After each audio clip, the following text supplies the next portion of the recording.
আজ আমরা দুই ধরনের ব্যক্তির বিষয়ে কথা বলবো। প্রথম জন হলেন যে প্রয়োজনের থেকে অনেক বেশি পরিমাণ ধন উপার্জন করে থাকেন। তার কাছে ততটা ধন থাকে যতটা তার প্রয়োজনও নেই, তারপরেও আরো ধন উপার্জন করতে চেষ্টা করতে থাকেন।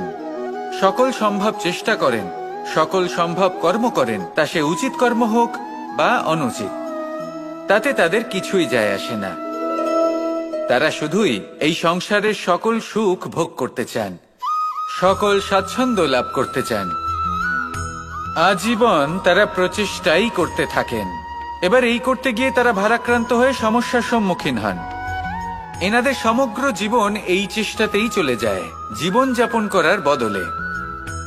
অন্যদিকে আরেকজন ব্যক্তি যিনি জানেন তার প্রয়োজন কতটুকু আর শুধুমাত্র সেই পরিমাণ ধন অর্জন করেন, তার থেকে বেশি একটুও নয়। উনি যদি দুবেলা খেতে পান, মাথা গোজার ঠাঁই পেয়ে যান, সেটাই পর্যাপ্ত। তাতেই তিনি আনন্দে জীবন যাপন করেন, না কোনো বৃথা চিন্তা করেন, না কোনো বৃথা কষ্ট করেন। এবার আমি আপনাদের জিজ্ঞেস করব, এই দুই ব্যক্তির মধ্যে আপনি কোন ব্যক্তি হতে চাইবেন? বেশিরভাগ মানুষ এটাই বলবেন যে আমরা সেই দ্বিতীয় মানুষ হতে চাই যারা সন্তুষ্ট। কিন্তু যদি মন দিয়ে দেখেন, আপনিও সেই কর্মই করছেন যা প্রথম ব্যক্তি করেন। আপনারা সবসময় চেষ্টা করে চলেছেন, এটাও লাভ করতে হবে, ওটাও লাভ করতে হবে, আমার এটারও প্রয়োজন, ওটারও প্রয়োজন। আপনি অনেক কিছু লাভ করেছেন, কিন্তু প্রশ্ন এটাই যে আপনার কি সেই সবকিছুর প্রয়োজন রয়েছে? এর উত্তর আপনার অন্তর মনে রয়েছে। আপনার মন জানে যে আপনার প্রয়োজন কতটুকু। সেখানে গিয়ে দেখুন। সন্তুষ্টি মানুষকে আনন্দ দেয়। মানুষ যতটা সন্তুষ্ট হবে ততটাই সে আনন্দ লাভ করবে। এবার আপনাকে এই সিদ্ধান্ত নিতে হবে যে আপনি কখন আর কোথায় সন্তুষ্টি লাভ করবেন, কত কিছু লাভ করার পরে সন্তুষ্ট হবেন। এই উত্তর আপনি মন থেকে পাবেন। এই সমাজের চাহিদায় জড়িয়ে নিজেকে বিভ্রান্ত করবেন না। নিজের অন্তরের এই মিথ্যে অহংবোধকে প্রশ্রয় দিতে গিয়ে যদি আপনি এরকম প্রয়াস করতে থাকেন, তাহলে জীবনযাপন কখন করবেন? থেমে যান, শান্ত হয়ে যান, নিজের অন্তর মনে নিমজ্জিত হয়ে দেখুন যে সন্তুষ্টি কোথায়। এই সন্তুষ্টি লাভ করুন। এই মন প্রসন্ন হয়ে বলবে, রাধা রাধা। ক্ষমা একটা অত্যন্ত সুন্দর শব্দ, আমার খুব প্রিয় শব্দ, কিন্তু এই ক্ষমা কখন আর কিভাবে প্রয়োগ করতে হবে সেটা বোঝা প্রয়োজনীয়। এক, যদি আপনি কোনো অন্যায় করেন আর ক্ষমা না চান, ক্ষমা প্রার্থনা না করেন, ক্ষমা চাওয়া থেকে এড়িয়ে যান, তাহলে তাতে আপনারই ক্ষতি হবে। কিভাবে? ক্ষমা না চাইলে মনের মধ্যে অহংকার জাগ্রত হয়, আর অহংকার তো প্রকৃত অর্থে আমাদের ক্ষতিই করে। দুই, কেউ যদি অপরাধ করেন, আপনার থেকে ক্ষমা না চান, তাহলে তাকে ক্ষমা করবেন না। ক্ষমা হলো অত্যন্ত অমূল্য, আর না চাইতেই কাউকে ক্ষমা দান করা এটা উচিত নয়। তিন, যদি কেউ আপনার সাথে অনুচিত কিছু করেন, অপরাধ করেন, আর আপনার থেকে ক্ষমা চান, তাহলে তাকে ক্ষমা করে দিন। তাতে আপনার অন্তরের করুণাবোধ জাগ্রত হবে, প্রেম জাগ্রত হবে, আর তা আপনার জন্য শুভ হবে। চার, যদি আপনি নিজে কোনো অপরাধ করেন, তাহলে অবশ্যই ক্ষমা চাইবেন। তাতে আপনারই লাভ হবে। কিভাবে? সামনের ব্যক্তি আপনাকে ক্ষমা করুক বা না করুক, আপনার অন্তরের অহংকার ক্ষীণ হবে, আর এই মন আরো নির্মল হয়ে উঠবে। এই ক্ষমা অত্যন্ত অমূল্য, ভেবেচিন্তে একে ব্যবহার করুন, আর আমার সাথে ভালোবেসে বলুন, রাধা রাধা।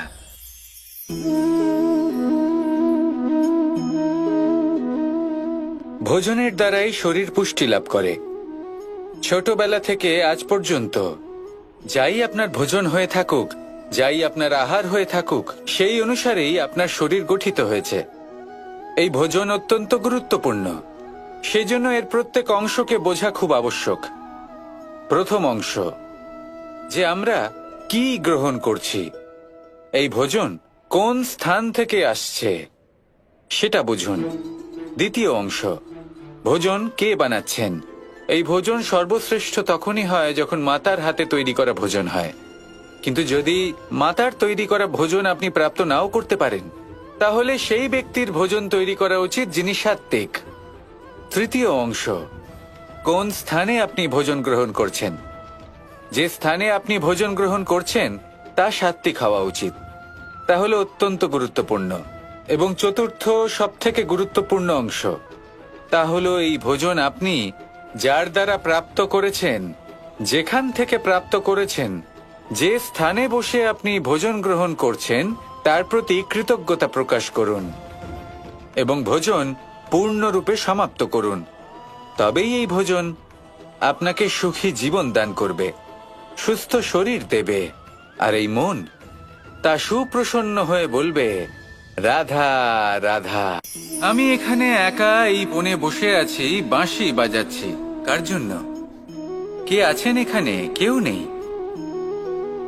আমার প্রজা, আমার রাজ্য, আমার পরিবার আমার থেকে অনেক দূরে আছেন। আমি এখানে একা এই বনে বসে এই আকাশের এই রঙের, গাছের এই সব ফলের, মাটির সুবাসের আনন্দ উপভোগ করছি। কেন? আমি হলাম দ্বারকাধীশ। এমন কি রাজকীয় বা ভৌতিক সুখ রয়েছে যে আমি ওখানে পেতে পারি না? সবকিছুই পেতে পারি, তাও এখানে বনে একা বসে আছি। কোন সুখ খুঁজে চলেছি? একা থাকার সুখ। আমরা প্রত্যেকদিন অনেক মানুষের সাথে, চিন্তাধারার সাথে, কর্মের সাথে, পরিস্থিতির সাথে, সুখ দুঃখের দ্বারা বেষ্টিত থাকি। জীবনের এই চক্রে আমরা জড়িয়ে পড়তে থাকি। যতই আমরা এই সমস্যার সমাধান করি, আমরা ততই এতে জড়িয়ে পড়ি। আমরা এতটাই জড়িয়ে পড়ি যে যখন আমরা আয়নায় নিজেদের দেখি, তখন আমরা নিজেদের চিনতেই পারি না। এমন মনে হয় যেন আমরা নিজেদের হারিয়ে ফেলেছি। সেই জন্য প্রত্যেক দিন আপনি কিছু সময় নিজের সাথে কাটান একান্তে। এটা অত্যন্ত আবশ্যক। নিজের অস্তিত্বের গভীরে গিয়ে দেখতে শিখুন, নিজেকে বুঝুন। অদ্ভুত শান্তির অনুভূতি হবে। যেমন এই বায়ু, এই বৃক্ষ, এই পুষ্প, এই নিসর্গ, এদের মতো আপনিও কখনো একলা হতে শিখুন। কখনো নিসর্গের একটা অংশ হয়ে দেখুন। এই মন প্রসন্ন হয়ে বলবে, রাধা রাধা। বাহ, পুষ্পের সুবাস আমার খুব ভালো লাগে। অত্যন্ত সুন্দর হয় এই পুষ্প। এইভাবে চারিদিকে পুষ্প দেখে মন আনন্দিত হয়ে ওঠে। এবার আপনারা ভেবে দেখুন, আমার চারিদিকে পুষ্প নয়, আগুন আছে। তাহলে কি হবে? আমার শরীর কি জ্বলে যাবে না? অবশ্যই জ্বলবে। শরীরকে কি আগুনের তাপ সহ্য করতে হবে না? অবশ্যই সহ্য করতে হবে। এটাই হলো প্রকৃতির নিয়ম। এই নিয়ম কিন্তু আমরা সবাই জানি, কিন্তু আমাদের মধ্যে বেশিরভাগ মানুষ এই বিভ্রান্তি নিয়ে বাঁচি যে এই যে প্রকৃতির নিয়ম, তা আমার ওপর প্রযোজ্য নয়। তা কিন্তু নয়।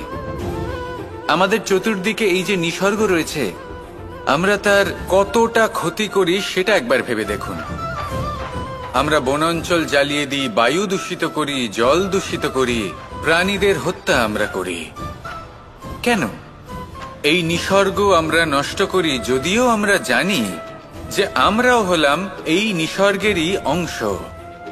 এবার দেখুন, শরীরের কোনো অংশে যদি আগুন ধরান, আস্তে আস্তে সমস্ত শরীরও জ্বলে যাবে। সেইভাবেই নিসর্গ যদি নষ্ট হয়ে যায়, তাহলে মনুষ্য জাতিও নষ্ট হয়ে যাবে। তাই এই যে নিসর্গ আপনি দেখছেন, এই পুষ্প, এই বৃক্ষ, বায়ু, জল, এদের সকলকে রক্ষা করুন, নষ্ট নয়। মনে রাখবেন, যদি নিসর্গ থাকে মানুষ থাকবে, যদি নিসর্গ থাকে তাহলেই জীবন থাকবে। আসুন আমার সাথে ভালোবেসে বলুন, রাধা রাধা। এ হলো গোলাপ ফুল। একে আমরা সকলেই চিনি। সমগ্র সংসার ভালোবাসে এই পুষ্পকে। এই ফুল দেখতেও সুন্দর। সবথেকে বেশি গুরুত্বপূর্ণ কথা হলো এর সুগন্ধ, যা দূর দূরান্ত থেকে ব্যক্তিদেরকে আকৃষ্ট করে। এই সুন্দর পুষ্প একটু মন দিয়ে দেখলেই দেখা যায় এর নিচে কাঁটা রয়েছে। এই সংসার বলে, এ প্রকৃতির কেমন রচনা, এত কোমল পুষ্প, এটা কি তীক্ষ্ণ কাঁটা সহ প্রস্ফুটিত হয়?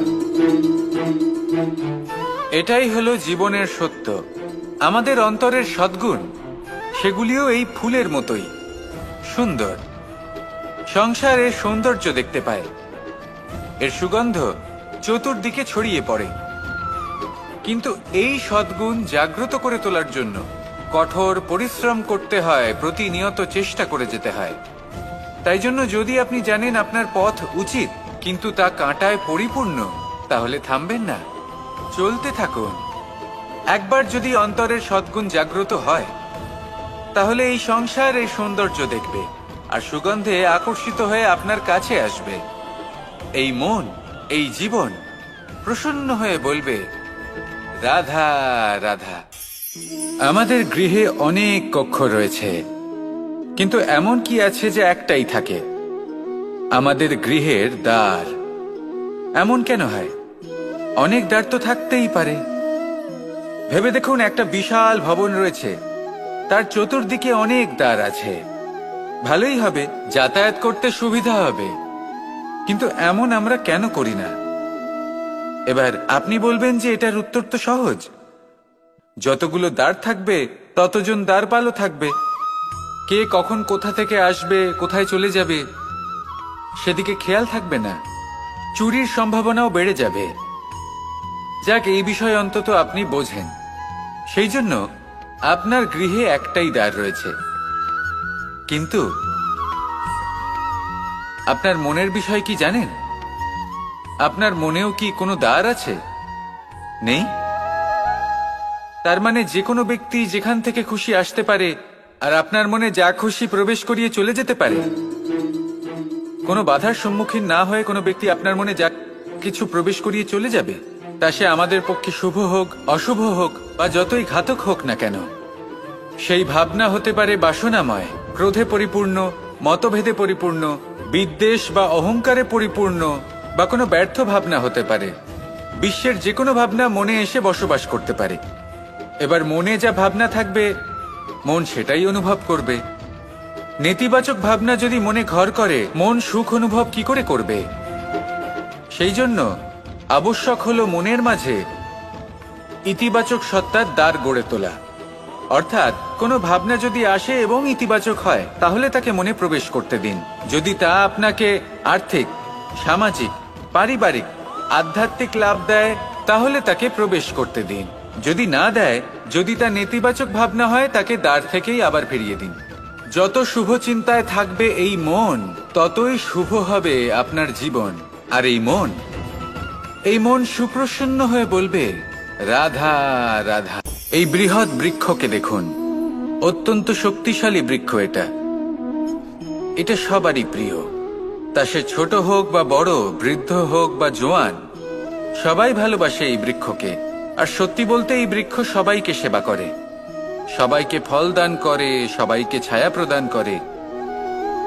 দূর থেকে দেখে মনে হয় এর কোনো পরিচর্যার প্রয়োজনই নেই, কিন্তু একজন কুশল মালী এইভাবে ভাবেন না। তিনি সময় অন্তরে খুব খুঁটিয়ে এই গাছ নিরীক্ষণ করেন, দেখতে থাকেন। যদি কোনো এমন শাখা থাকে যা রোগগ্রস্ত, তাহলে সেটা কেটে আলাদা করে দেন। যদি এমন কোনো শাখা থাকে যা মৃত, তাহলে সেটা আলাদা করে দেন। আর এইভাবে উপযুক্ত দেখাশোনা করার কারণেই এই বৃক্ষ এইভাবে সুস্থ হয়ে থাকে, সতেজ হয়ে থাকে, সবার সেবা করতে থাকে। আপনাকেও নিজের সাথে সেটাই করতে হবে। নিজের জন্য আপনাকে একজন কুশল মালী হয়ে উঠতে হবে। রক্ষা করতে হবে নিজের শরীরের, নিজের মনের। আপনার শরীর যদি রোগগ্রস্ত হয়ে পড়ে, তাহলে ওষুধ গ্রহণ করতে হবে। যদি এই মন কোনো এক কারণে বিচলিত হয়ে পড়ে, তাহলে তার থেকে নিজেকে মুক্ত করতে হবে। আপনি যদি নিজের যত্ন নেন, তবেই এই বৃক্ষের মতো হতে পারবেন। সেই বৃক্ষ যে সবারই প্রিয়, সবাইকেই সেবা করে। আসুন আমার সাথে ভালোবেসে বলুন, রাধা রাধা। এই হলো বট গাছের একটা বীজ।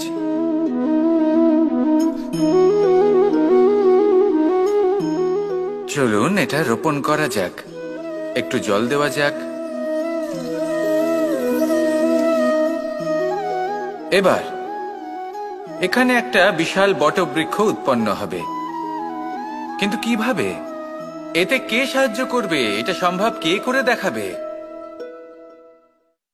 প্রকৃতি। আগে হ্যাঁ, এই সংসারে যা কিছু উৎপন্ন হয়, যা কিছু নষ্ট হয়, তার জন্য প্রকৃতি দায়ী হন। এই প্রকৃতির কারণেই তো রৌদ্র আসে, প্রকৃতির কারণেই বৃষ্টি হয়, জল পাওয়া যায়। তার কারণেই এই বটের বীজ তা এক বিশাল বটবৃক্ষে পরিণত হবে। কিন্তু একজন মানুষকে দেখুন, মানুষ বলবে এই বৃক্ষে আমার অধিকার রয়েছে। কেন? কারণ আমি এই বীজ বপন করেছি। এবার সমস্ত কাজ প্রকৃতি করবে আর সমস্ত শ্রেয় মানুষ নিয়ে যাবে। এটা কি উচিত? কখনোই নয়। এবার এর উত্তর প্রকৃতিতেই লুকোনো আছে। কখনো কোনো পাখিও এই বীজ রোপণ করে, সেখানে বৃক্ষ উৎপন্ন হয়, তাতে ফল আসে, সেই পাখি সেই ফল খায়, কিন্তু সেখানকার বাকি পাখি এবং প্রাণীদের সেই ফল খেতে বারণ করে না। সেই বৃক্ষের উপর নিজের অধিকার প্রমাণ করতে চেষ্টা করে না, সবার মধ্যে ভাগ করে দেয়। আর এটাই আমাদেরও করা উচিত। যা প্রকৃতি থেকে আসছে তা আবার প্রকৃতিতেই ফিরে যেতে দিন। এটা অত্যন্ত প্রয়োজনীয়। পাখিদের মতো হতে চেষ্টা করুন, তবেই আপনার এই মন আকাশে উড়তে থাকবে আর সুপ্রসন্ন হয়ে বলবে, রাধা রাধা। মোহনের বাঁশির এই সুর, এই সঙ্গীত কার না পছন্দ হয়? সবারই খুব ভালো লাগে। এবার এই সুর আসে কোথা থেকে? কেউ বলবেন কৃষ্ণের হৃদয় থেকে। সত্য কথা, এই সুর হৃদয় থেকে নির্গত হয় এবং প্রকট হয় এই বাঁশি থেকে। এই বাঁশিটাকে দেখুন, এই ছিদ্রগুলি দেখুন, প্রত্যেকটা সুর থেকে নিজস্ব একটা স্বর নির্গত হয়। এবার যে ব্যক্তি এই সমস্ত সুর এবং স্বর বুঝতে পারেন, এতে নিপুণ, তিনি এই বাঁশির দ্বারা যে সুর নির্গত করবেন তা তো মধুর অবশ্যই হবে। এবার জীবনের সাথেও কিছুটা এরকমই ঘটে। জীবনের কিছু নীতি থাকে, অর্থ, কুটুম্ব এবং আধ্যাত্মিক। যদি জীবনের প্রত্যেকটা মুহূর্ত সুখময় হয় এরকম আপনি চান, তাহলে এই তিনটি নীতিতে আপনাকে নিপুণ হতে হবে। কোনো একটি বিশেষ নীতির প্রতি যদি আপনি বেশি ঝুঁকে পড়েন, তাহলে বাকি দুই নীতি থেকে যা সুখ লাভ করা সম্ভব তা পারবেন না। ধন অর্জন করতে হবে পরিবারের জন্য, পরিবারের সুখ মনের শান্তির জন্য, মনে শান্তির প্রয়োজন মনের শুদ্ধতার জন্য। যখন এই মন শুদ্ধ হবে, জীবন শুদ্ধ হবে, পবিত্র হবে, সুন্দর হবে এবং ভালোবেসে বলবে, রাধা রাধা। এটা হলো ধান গাছ। এর থেকে যে চাল উৎপন্ন হয় তা মানুষ গ্রহণ করেন। আর এটা কি? এ হলো জংলি ঘাস। একবার ভেবে দেখুন, যদি এই জংলি ঘাস ধান গাছের আশেপাশে থাকে তাহলে কি হবে? ধান উৎপন্ন হতে পারবে? তা উৎকৃষ্ট হতে পারবে? আমরা কি তা গ্রহণ করতে পারবো? কখনোই নয়। এই জংলি ঘাস ধানকে নষ্ট করে দেবে, কিন্তু নিজে জীবিত থাকবে। এটাই হলো আজকের শিক্ষা। এই সংসারে যদি আপনি নীতির পথে চলতে চান, উচিত কর্ম করতে চান, সংসারকে সেবা করতে চান, তাহলে জংলি ঘাসের মতো ব্যক্তিদের থেকে সবসময় দূরে থাকতে হবে। সেই ব্যক্তি যারা দুর্নীতি এবং মিথ্যা দ্বারা পরিপূর্ণ, যাদের ব্যবহার অশুভ, যাদের অনেক অশুভ গুণ রয়েছে, তারা সঠিক নয়। সেই সকল ব্যক্তি যাদের চরিত্র অত্যন্ত দুষ্ট হয়, তারা হয় শুভ চরিত্রের ব্যক্তিকে একদম নষ্ট করে দেয়, নয় নিজের মতো বানিয়ে তোলে। তাই যদি আপনি নীতির পথে চলতে চান, এই সংসারের জন্য শুভ কর্ম করতে চান, তাহলে সেই সঙ্গ লাভ করুন যে সঙ্গ জ্ঞানে পরিপূর্ণ, যাদের মধ্যে অনেক গুণ আছে, যাদের থেকে প্রতিদিন কিছু শিখতে পারবেন। এমন ব্যক্তির সাথে জীবন অতিবাহিত করুন। দুরাচারীদের থেকে দূরে থাকুন। তবেই এই মন প্রসন্ন হয়ে বলবে, রাধা রাধা। আমি দ্বারকাধীশ এবং আমার সভাতে বিভিন্ন সময় বিভিন্ন ধরনের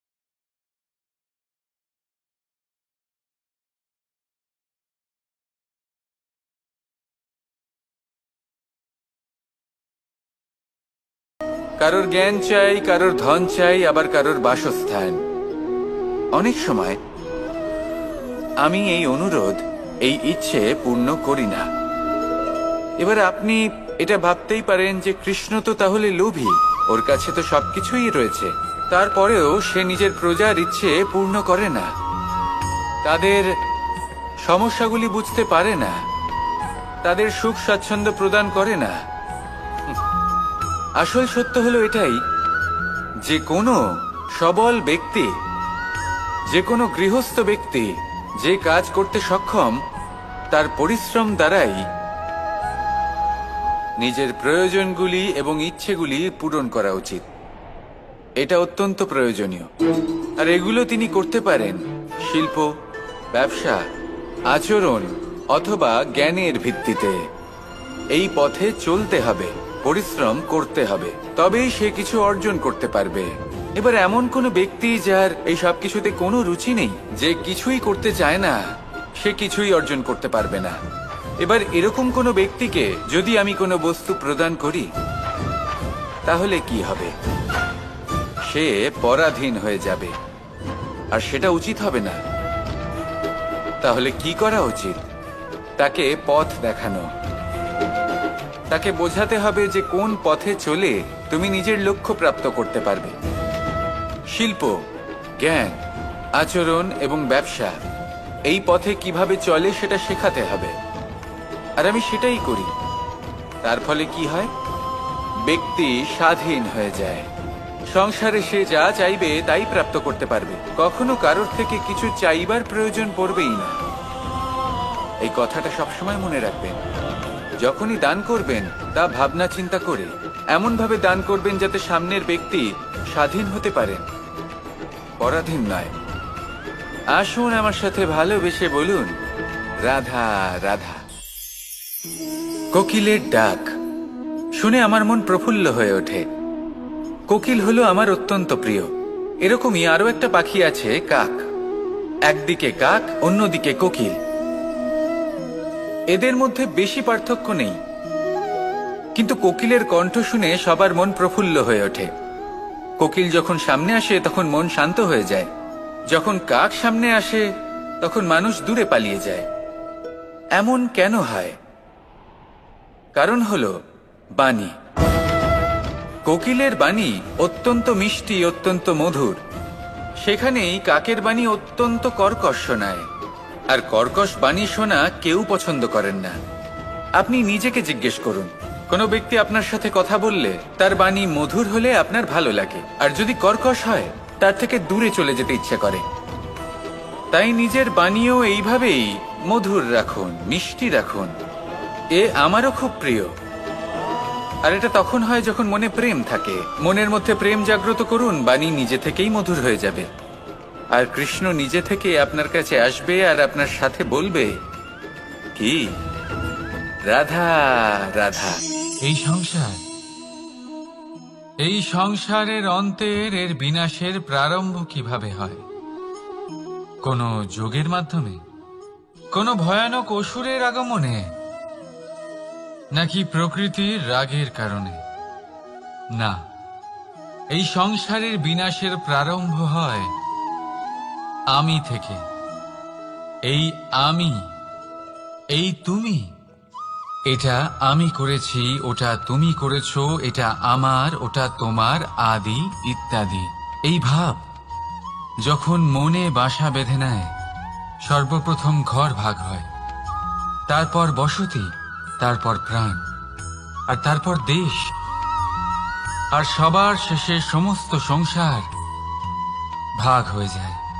আর এই ভাগ হয়ে যাওয়া শেষে মনোমালিন্যে পরিণত হয়।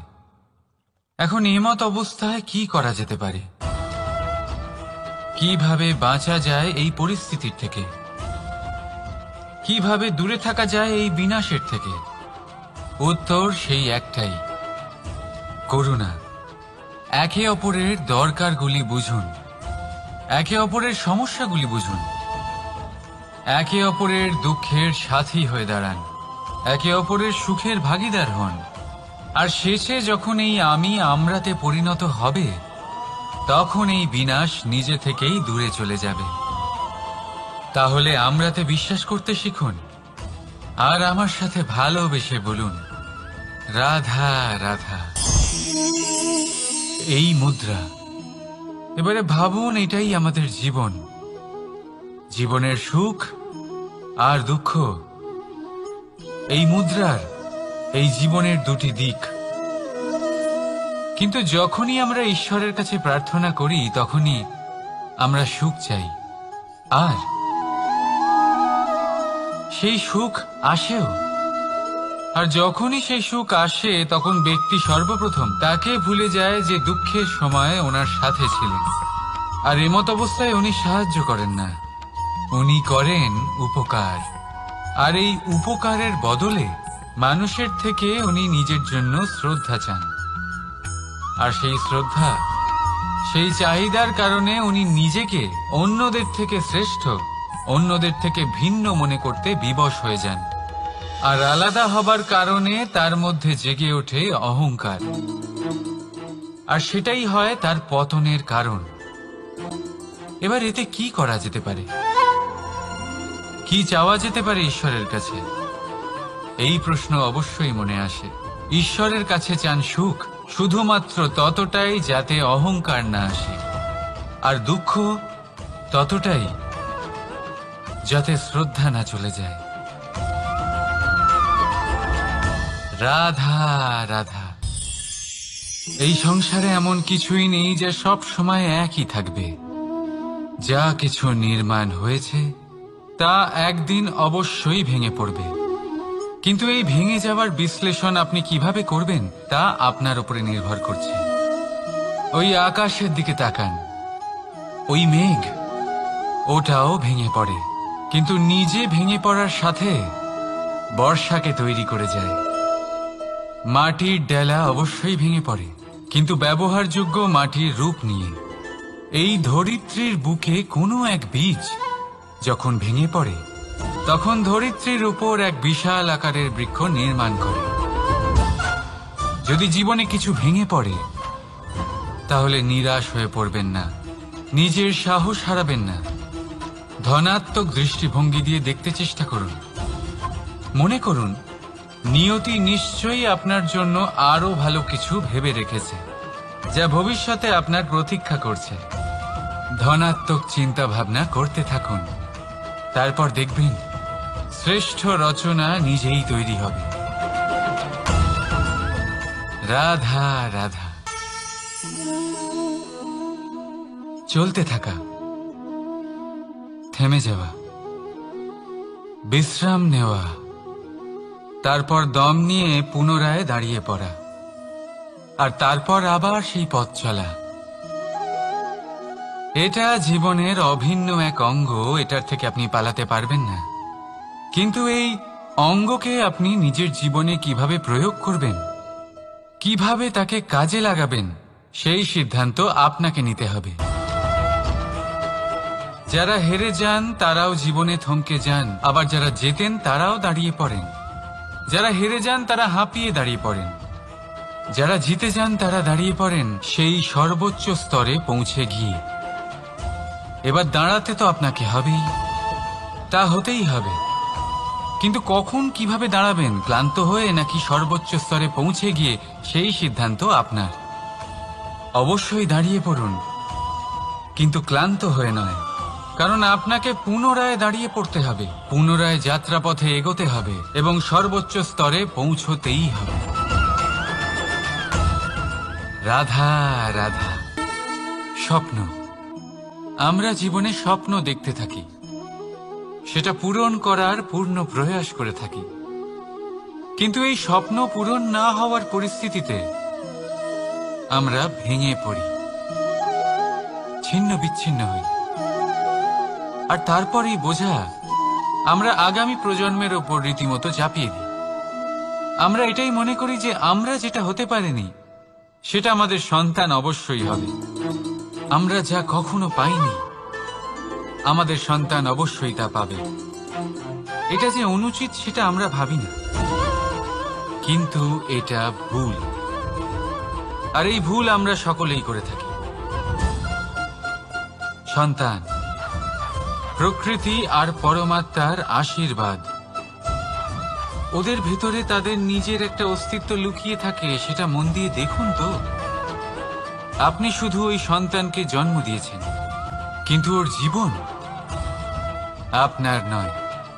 তাই নিজের সন্তানের সাথে থাকুন, সময় কাটান, ওদেরকে ভালোবাসুন, সবসময় প্রেরণা দিন। কিন্তু প্রেরণা দিন ওর নিজের অস্তিত্বকে বাড়ানোর জন্য, ওর নিজের স্বপ্ন পূরণ করার জন্য, আপনার স্বপ্ন পূরণ করার জন্য নয়। ওদের অস্তিত্বকে পূর্ণাঙ্গে বৃদ্ধি পেতে দিন। রাধা রাধা। এই পুকুর দেখছেন আপনি? পুকুরের জল কখনো প্রবাহিত হয় না, একই স্থানে জমে থাকে। আর সেই কারণে কিছুদিন পর ময়লা হতে শুরু করে। কিন্তু তাও আমরা একে ত্যাগ করি না, আমরা তবুও একে পুজো করি। শুধুমাত্র এই কারণে নয় যে অতীতে সে আমাদের তৃষ্ণা মিটিয়েছে, কিন্তু এই কারণেও যে যদিও বা সে ভবিষ্যতে আমাদের তৃষ্ণা না মেটায়, কিন্তু প্রয়োজন হলে আগুন অবশ্যই নেভাতে পারে। ঠিক সেই রকমই হয় আমাদের সম্পর্ক। সম্পর্ক যা আমরা বহু বছর পরিশ্রম করে তৈরি করি, যে দরকার পড়লে আমাদের সহায়ক হয় কোনো না কোনোভাবে। সেই জন্য সম্মান করতে শিখুন এই সম্পর্কগুলিকে। শিখুন এই সম্পর্কগুলিকে অটুট রাখতে। কথায় কথায় এই সম্পর্কগুলিকে ভেঙে দিতে শিখবেন না। রাধা রাধা। বিষ, এই শব্দটা শুনলেই মনে অনেক কল্পনা জন্ম নেয়। কল্পনা অসহ্যকর তিক্ততা, কল্পনা অত্যন্ত বেদনাদায়ক মৃত্যু। এবার যদি আপনাকে জিজ্ঞেস করা হয় যে সবচেয়ে বিষাক্ত বিষ কোনটা, তাহলে আপনি কি বলবেন? কেউ বলবে সর্পের বিষ, কেউ বলবে কাঁকড়া বিছের, কেউ বলবে কালকিউটের বিষ।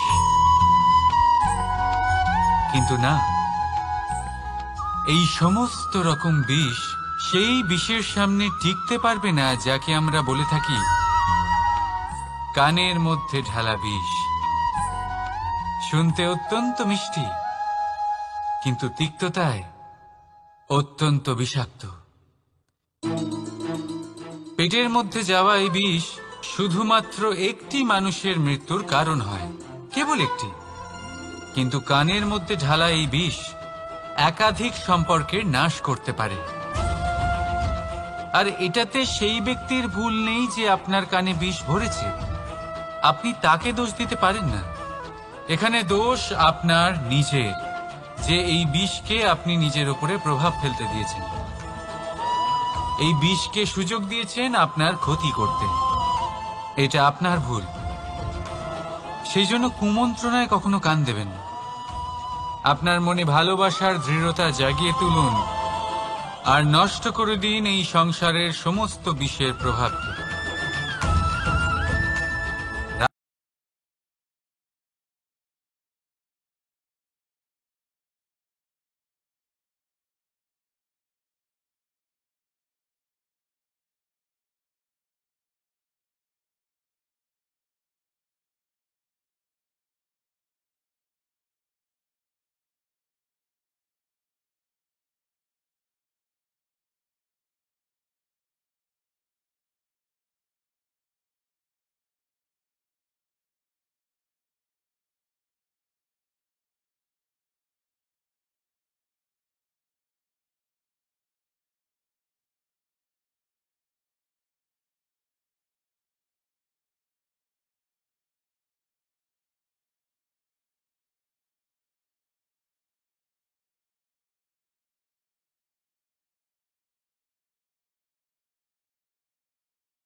তা প্রাপ্ত হয় নিজের উপরে বিশ্বাস করতে থাকুন। আকাশের ওই সূর্যকে দেখুন, সূর্যের বিশ্বাস আছে নিজের উপর যে সে সমস্ত জগৎকে আলোকিত করতে পারবে, নিজের প্রথম রশ্মি দিয়ে অন্ধকারকে দূর করতে পারবে। সূর্য এই বিশ্বাস নিয়েই আসে, আর কিছুক্ষণের মধ্যেই সমস্ত সংসার থেকে অন্ধকারকে বিনাশ করে ফেলে সে। তাহলে মনে রাখবেন, এই সুখের আভাস, এই দুঃখের অনুভূতি আসতেও থাকবে আর যেতেও থাকবে।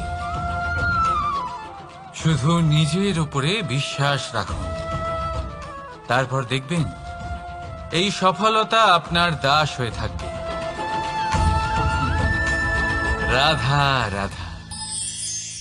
চাঁদ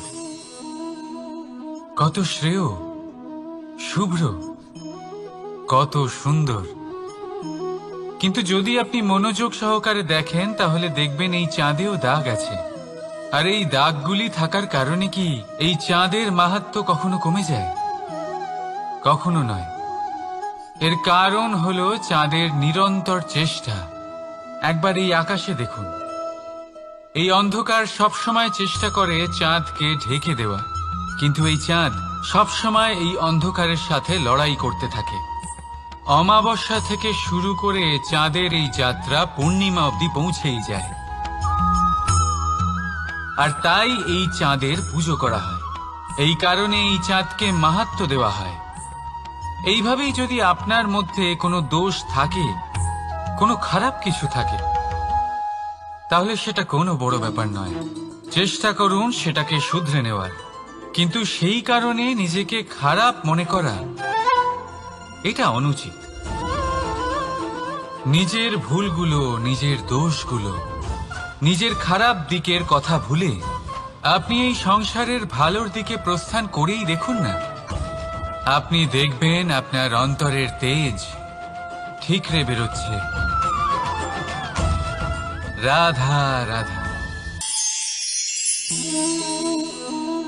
এই পিঁপড়েদের দেখছেন আপনি? সবাই একই রকমের। এদের মধ্যে তফাৎ খুঁজে বার করা অসম্ভব। মনে হয় যেন ওদের আলাদা আলাদা অস্তিত্বই নেই। কিন্তু যদি আপনি মন দিয়ে দেখেন তাহলে দেখবেন প্রতিটা পিঁপড়ের আলাদা কাজ নির্ধারিত, তাদের আলাদা অস্তিত্ব আছে। কেউ বাড়ি বানানোর জন্য মাটি সংগ্রহ করতে পটু, কেউ ঢিপি বানাতে পটু, কেউ খাবার খোঁজায় পটু, আবার কেউ সেই খাবার আনায় পটু। ঠিক সেরকমই হয় মানুষেরা। মনে হতেই পারে সবাই একই রকম, কিন্তু প্রতিটা মানুষের ব্যক্তিত্ব, প্রতিটা মানুষের অস্তিত্ব ভিন্ন হয়। আর সত্যি কথা বলতে কি, প্রতিটা মানুষের ভিন্নতাই আমাদের প্রগতির দিকে নিয়ে যায়। ভাবুন, যদি আপনাকে কারোর সাথে হাত মিলিয়ে চলতে হয়, তাহলে আপনাকে আপনার সোজা হাত তার উল্টো হাতে ধরে এগোতে হবে। এটাই সৃষ্টিকর্তার সৃষ্টির নিয়ম। ভিন্নতা, এই ভিন্নতাকে আশীর্বাদ ভেবে চলুন, এতে কোনো খারাপ নেই। রাধা রাধা। দাদা আমাকে বহুবার জিজ্ঞেস করেন যে কানাই, তুমি রাধার সাথে এই সংসারকে প্রেম শেখাতে এসেছো, তাহলে কেন তুমি রাধাকে এত বিরক্ত করো? কেন ও তোমাকে বিরক্ত করে? কেন এই ঝগড়াঝাটি হয়? কেন এই টানাপোড়েন চলে? এবার এটার উত্তর আমি কিছুটা এইভাবে দিতে চাই। পিঁপড়ে সেই বাড়িতেই প্রবেশ করে যেখানে মধু উপস্থিত আছে। যদি আপনার বাড়িতে মধু থাকে, কোনো মিষ্টি জিনিস থাকে, মিষ্টত্ব থাকে, তাহলে পিঁপড়ে সেখানে অবশ্যই প্রবেশ করবে। ঠিক এইরকমই হয় আমাদের সম্পর্ক। এর মধ্যে ছোটখাটো ঝগড়াঝাটি, টানাপোড়েন, রাগ করা, মন ভাঙানো, এই সব তো চলতেই থাকে।